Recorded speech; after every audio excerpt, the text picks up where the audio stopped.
함께 말씀 보시겠습니다. 구약성경 시편 107편 말씀, 107편 1절에서 15절. 우리 1절부터 같이 한 목소리로 합독합니다. 여호와께 감사하라. 그는 선하시며 그 인자하심이 영원하니라. 여호와의 속량을 받은 자들은 이같이 말할지어다. 여호와께서 대적의 손에서 그들을 속량하사 동서남북 각 지방에서 모으셨다. 그들이 광야 사막길에서 방황하며 거주할 성읍을 찾지 못하고 줄이고 목이 말라 그들의 영혼이 그들 안에서 피곤하였다. 이에 그들이 근심 중에 여호와께 부르짖으며 그들의 고통에서 건지시고 또 바른 길로 인도하사 거주할 성읍에 이르게 하셨다. 여호와의 인자하심과 인생에게 행하신 기적으로 말미암아 그를 찬송할지어다. 그가 사모하는 영혼에게 만족을 주시며 줄인 영혼에게 좋은 것으로 채워주시리로다. 사람이 흑암과 사망의 그늘에 앉으며 곤고한 쇠사슬에 매이는 하나님의 말씀을 거역하며 지존자의 뜻을 멸시합니다. 그러므로 그가 고통을 주어 그들의 마음을 겸손하게 하셨으니 그들이 엎드러져도 돕는 자가 없었다. 이에 그들이 그의 환난 중에 여호와께 부르짖으며 그들의 고통에서 구원하시되 흑암과 사망의 그늘에서 인도하여 내시고 그들의 얽어맨 줄을 끊으셨다. 여호와의 인자하심과 인생에게 행하신 기적으로 말미암아 그를 찬송할지어다. 아멘. 우리 인생에 일어나는 모든 일은 하나님의 계획 이루는 선하신 계획 속에 있다는 사실을 믿으시고 24시 365일 늘 감사하며 누리는 삶이 되시기를 축복합니다. 오늘은 추수감사주일입니다. 추수감사절은 부활절과 크리스마스 다음으로 기독교의 대표적인 명절이라고 말할 수가 있겠습니다. 추수감사절이 어떻게 시작되었느냐 간략하게 말씀을 드려보겠습니다. 1620년 영국에서 일어난 종교 박해 때문에 영국에 있던 청교도 신앙인들이 신앙의 자유를 찾아서 대서양의 험한 파도를 건너 신대륙 어느 해안에 도착합니다. 지금의 미국 땅으로 이주하게 된 겁니다. 신앙의 자유를 위해서 생명을 건 멀고 위험한 모험을 하고 마침내 신대륙 땅에 정착하여 살게 되었지만 이들에게 또 다른 위기가 찾아왔습니다. 혹독한 추위와 만나게 된 것입니다. 강풍과 눈보라 경험해보지 못했던 추위와 싸워야 했습니다. 또 이들에게 알 수 없는 질병이 생기기 시작했고 먹을 식량도 부족한 지경에 이르렀습니다.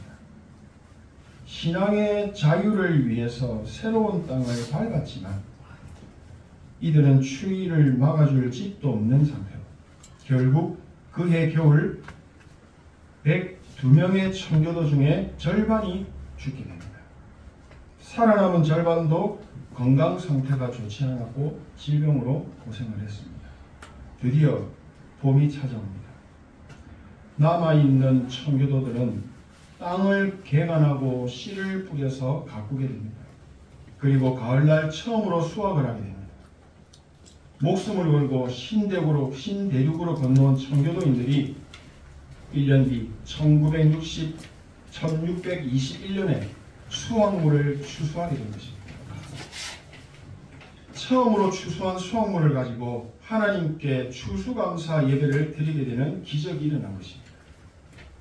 수확한 채소 중에 최고로 좋은 것만 골라서 하나님께 드리며 기쁨과 감사의 예배를 드린 것입니다.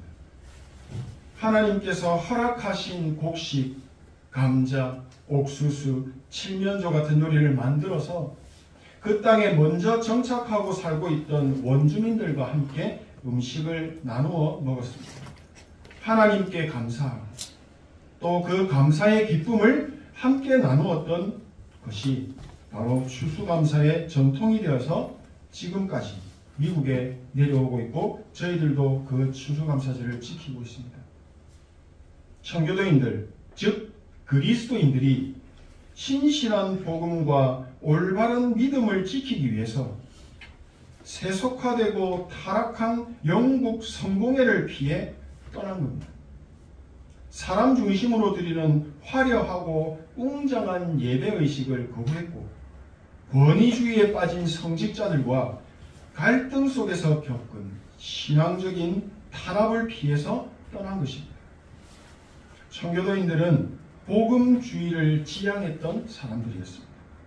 이들은 복음을 지키는 신앙생활을 위해서 위험한 모험을 강행했던 것입니다.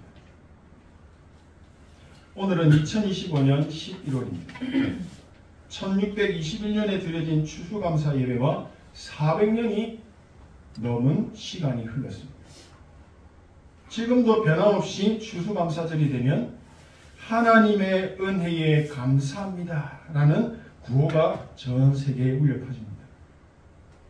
그러나 하나님 은혜에 감사합니다 라고 말을 하는데 오늘 예배드리는 저희들은 하나님께 무엇을 감사하고 계십니까? 무엇에 대한 감사입니까? 눈앞에 쌓아놓은 풍성한 곡식입니까? 수확물에 대한 감사입니까? 풍요롭게 누리는 물질과 경제, 건강, 자녀에 대한 감사입니까? 이런 감사는 하나님을 믿지 않는 사람들도 하는 1차원적인 감사입니다. 우리는 이런 감사에 그쳐서는 안 되는 것입니다. 감사에 대한 본질을 알고 누릴 수 있어야 그리스도인입니다. 청교도인들이 처음 거둔 수확물로 음식을 만들어서 처음에는 초라했겠죠. 초라한 만찬을 함께 먹으며 하나님께 감사의 예물을 드리고 감사의 예배를 드렸습니다. 이들이 드린 감사는 어떤 감사였습니까?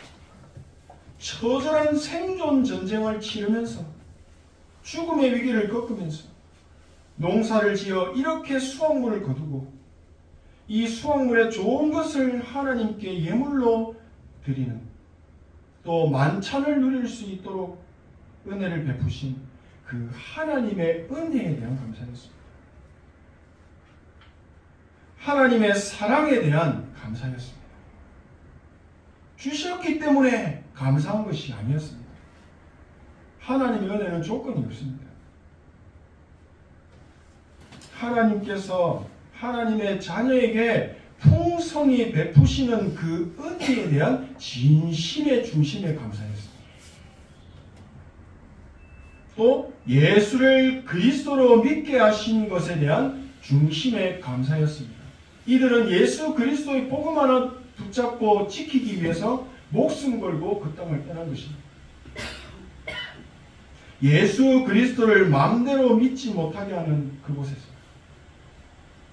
떠나서 목숨을 건 여정 끝에 미국이라는 신대륙을 발견하고 그곳에 정착하여 죽음의 고비를 넘겼으나 마침내 하나님께서 복음 때문에 우리의 목숨을 건지셨다 하는 감사였습니다. 복음에 대한 감사였습니다. 하나님께서는 우리를 살리신 것은 우리가 지금 이렇게 살아서 감사의 예배를 드릴 수 있는 것은 복음을 믿고 누리고 증거하라고 은혜를 주신 것이다 라고 하는 사실에 대한 감사였습니다. 우리도 이 감사가 회복되기를 축복합니다. 우리 인생은 우리 마음대로 하며 살 수도 있지만 예수 그리스도의 복음을 마음껏 누릴 수도 있습니다. 우리가 이 복음을 마음껏 누릴 수 있는 믿음 주신 것에 대한 하나님께 감사했습니다. 이제는 예수님을 성경에 있는 그대로 믿고 누릴 수 있다. 예배드릴 수 있다라는 것에 대한 감사였습니다. 올바른 신앙생활을 위해 복음 누리는 신앙생활을 위해 우리는 종교적인 탄압을 떠나왔다. 이들에게 신앙생활은 다른 말이었습니다. 예수님을 그리스도로 믿고 누리는 것이 신앙생활입니다. 왜 이들은 예수 그리스도를 믿는 신앙생활에 목숨을 걸었을까요? 베드로전서 1장 8절 9절 말씀에 예수를 너희가 보지 못하였으나 사랑하는도다. 이제도 보지 못하나 믿고 말할 수 없는 영광스러운 즐거움으로 기뻐하니 믿음의 결국 곧 영혼의 구원을 받으리라. 복음 되시는 예수 그리스도를 믿고 하나님 자녀된 삶을 누리는 것을 포기할 수가 없었던 것입니다. 예수 그리스도를 믿는 믿음의 결과가 구원이기 때문입니다. 구원받은 것이 얼마나 큰 축복인지 이들은 알았던 것입니다. 예수 그리스도를 믿어야 구원을 받을 수가 있습니다. 예수 그리스도를 믿어야 하나님의 자녀가 되는 것입니다. 예수를 믿는다는 것이 최고의 은혜이며 기적과도 같은 일이라는 사실을 이들은 잘 알았고 하나님께 그것을 감사했습니다. 그래서 청교도인들, 즉 그리스도인들은 생명을 걸고서라도 대서양을 건너온 이유가 복음을 마음 놓고 누리고 그 복음을 전달하기 원했던 중심이 있었던 것입니다. 영국에서 칼빈의 종교개혁 사상을 따라서 교회를 세우고 하나님을 섬기려고 노력했던 사람들이 바로 청교도인들이었습니다. 정말 단순하고 깨끗하게 정확한 복음을 붙잡고 누리고 싶어 했던 사람들이 그리스도인들, 이 청교도인들이었습니다. 오직 복음 하나 지키기 위해 걸어온 이들의 여정은 순탄치 않았습니다. 바다를 건너는 중에 배 안에서 사람이 죽고 신대륙을 도착했는데도 겨울의 추위 때문에 절반이 넘는 사람이 얼어 죽고 살아남은 사람도 지옥과 같은 고통을 겪었던 겁니다. 이들은 이런 고통과 어려움도 상관없이 그것에도 불구하고 마침내 추수감사라는 진정한 감사의 영원한 작품을 이정표로 남긴 것입니다. 하나님을 믿는 믿음이 결국에는 승리한다라는 것을 보게 하신 것입니다. 내가 복음을 부끄러워하지 아니하노니 이 복음은 모든 믿는 자에게 구원을 주시는 하나님의 능력이 됩니다. 복음을 믿는 자들을 통해 이루어 가시는 하나님의 능력을 경험하고 이들은 알았던 것입니다. 예수 그리스도를 믿는 믿음이 세상을 넉넉히 이긴다는 말씀 성취를 보여주셨던 것입니다. 세상에서 너희가 환난을 당하나 담대하라. 내가 세상을 이기었노라. 예수 그리스도께서 이미 세상의 모든 것을 다 이기시고 끝내시고 선포하신 것입니다. 우리는 다 이루어 놓으신 이 복음의 능력을 믿는 믿음 안에서 사는 것이다. 의인은 믿음으로 말미암아 산다 말씀하십니다. 예수 그리스도를 믿어야만 의롭다함을 받을 수 있으며 이 믿음이 우리를 살린다는 말씀입니다. 구원은 예수 그리스도께서 십자가에서 흘리신 피로 말미암아 죄 문제를 해결받고 보혜사 성령께서 함께 하심의 축복을 누리게 만듭니다. 또한 성삼위 하나님의 능력이 영원히 우리를 보호하신다는 사실입니다. 예수 그리스도를 믿는 믿음은 눈에 보이지 않지만 하늘 보좌의 영광스러운 즐거움과 행복함으로 평생 기뻐하게 된다는 말씀인 것입니다. 이 사실을 알았고 이들은 이 영적인 은혜에 하나님께 감사했던 것입니다. 나를 예수 믿게 만든 믿음은 내가 잘해서가 아니라 성삼위 하나님께서 우리 인생에, 내 인생에 강권적으로 개입하셔서 거저 주신 은혜의 선물이며, 이 은혜의 선물이 나의 인생이 말씀에 복종하며 순종하는 삶을 살도록 만들고 계시다는 사실입니다. 내가 지금 이 자리에 앉아서 하나님의 말씀을 들으며 예배할 수 있는 것도, 마음껏 찬양하고 기도하고 신앙생활을 누려도 법적으로 제재당하지 않는 나라에 있다는 사실도 감사할 수 있어야 합니다. 예수 믿는 것 때문에 감옥에 가지 않습니다. 예수 믿는다고 재산에 손해를 당하지 않습니다. 종교적인 핍박도 당하지 않습니다. 하지만 성경에 나오는 초대교회 당시 현실은 정반대였습니다. 예수 믿는 자들이 모이기만 해도 감옥에 가두었고 종교적으로 강한 탄압을 했습니다. 심지어는 사형에 처하기도 했습니다. 그러나 오직 복음의 비밀을 알고 누린 자들은 그 어떤 것도 문제가 되지 않았습니다. 하나님의 계획을 알았던 것입니다. 하나님의 계획이 이루어지기를 기도했던 것입니다.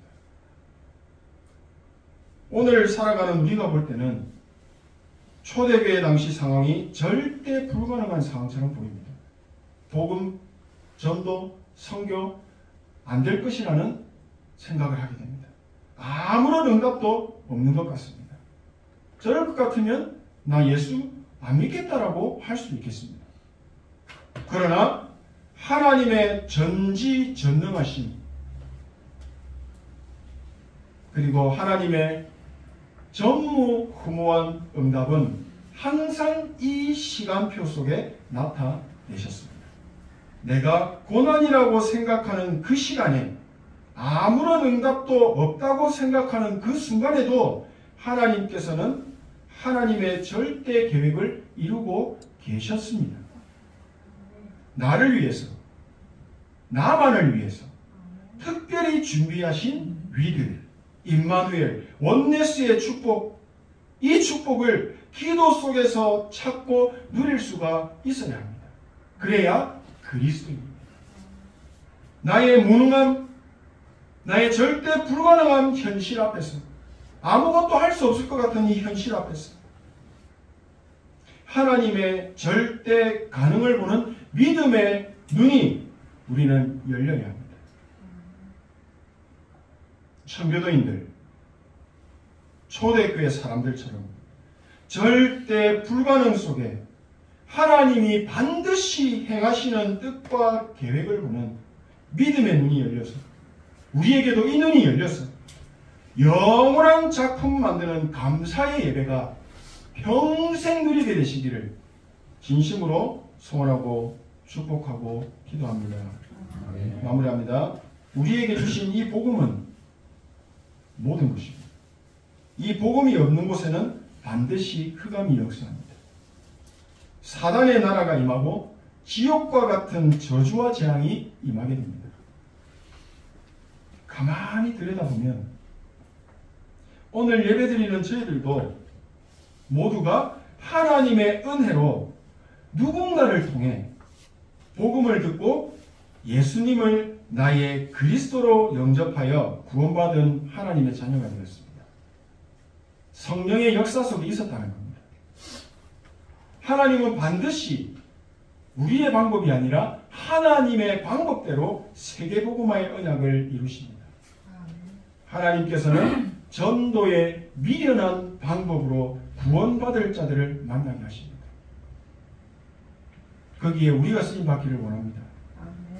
반드시 성령의 인도 속에서 행하시는 하나님의 크신 계획 안에서 나는 구원을 받은 것입니다. 나를 살리신 것은 나를 통해서 행하시려는 하나님의 크신 뜻이 있다는 것입니다. 세계복음화를 위해 준비해 두신 나만의 300%의 응답이 있다는 것입니다. 내가 누리고 증거해야 할 전도와 선교가 있다는 것입니다. 하나님의 일을 이루어 가시는 그 완벽한 계획 속에 나에게 주신 응답들을 찾고 누리는 것이 기도입니다. 기도로 누리면서 성령의 인도 속에 찾는 것입니다. 하나님의 자녀인 나에게 일어나는 모든 문제, 사건, 일들은 전부 다 하나님의 뜻을 이루는 축복의 발판이며 과정일 뿐입니다. 실패 아닙니다. 성공 아닙니다. 하나님이 이루어 가시는 그 계획 속의 과정입니다. 우리는 그 안에 있는 것입니다. 그게 축복입니다. 나의 과거의 모든 상처, 아픈 생각들, 마음들 전부 축복의 발판입니다. 지금 내가 겪고 있는 어려움, 질병, 고통, 갈등, 죽을 것 같은 아픔 모든 것이 축복의 발판이라고 말씀하십니다. 축복의 발판으로 올라서게 되면 하나님께서 준비하신 진짜 응답이 보이게 되고 누림이 시작되는 것입니다. 나를 통해 이루어 가시는 세계복음화의 여정을 믿음의 눈으로 보게 하시는 것입니다.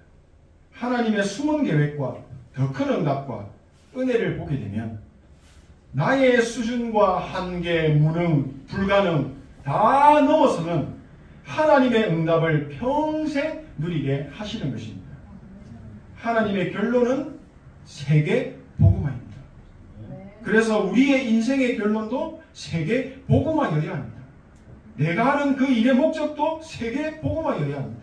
내가 살아가면서 건강해야 할 이유도 세계 복음화 때문입니다. 그래서 세계 복음화 때문에 건강하시기 바랍니다. 우리는 복음 아니면 세계 복음 아니면 살아있을 이유가 없는 것입니다. 존재의 이유가 없는 것입니다. 오직 복음 붙잡고 누리는 삶은 순탄하지만은 않습니다. 세계 복음화 전도 운동의 역사 속에 환란은 항상 있었습니다. 청교도인들에게도, 초대교회도, 우리나라 초창기에도 항상 환란은 있었습니다. 하지만 하나님께서는 그 속에서 하나님의 크고 비밀한 응답들을 나타내 보이셨고 전무후무한 응답으로 역사하셨다는 사실입니다. 우리 그 전무후무한 응답 받게 되시기를 축복합니다. 나의 인생 여정 속에 복음의 바통을 하나님께서 내 손에 딱 쥐어주셨습니다. 달릴 수 있도록 힘을 주셨습니다. 이 바통을 누구에게 전달해야 합니까? 지나가는 아무나에게 전달합니까? 이 바통을 쥐고 포기하지 않고 지속하여 달릴 자에게 전달해야 하는 것입니다. 그러기 위해서 300%의 응답이 필요합니다. 하나님은 나에게 세계 복음화의 미션을 주셨습니다. 미래와 희망을 주신 것입니다. 이게 제한이 아닙니다. 미래와 희망, 영원한 작품 남기는 축복인 것입니다. 이 미션을 이루기 위해서는 성령의 인도를 받는 기도의 집중의 비밀이 있어야 합니다. 하나님과 소통하는 이 안테나가 세워져 있어야 하는 겁니다. 그러면 말씀의 흐름을 타게 되고 하나님이 행하시는 말씀 성취를 기대하며 보는 여정을 가게 됩니다. 어느 날 성령께서 내 안에 임재하시는 최고의 응답의 시간표가 딱 옵니다. 이때 나의 여정 속에서 영원한 작품을 이정표로 세우는 정확하게 언약의 바통이 전달되는 역사적인 일이 일어나는 것입니다. 인생에게 행하신 기적으로 말미암아 하나님을 찬양할지어다.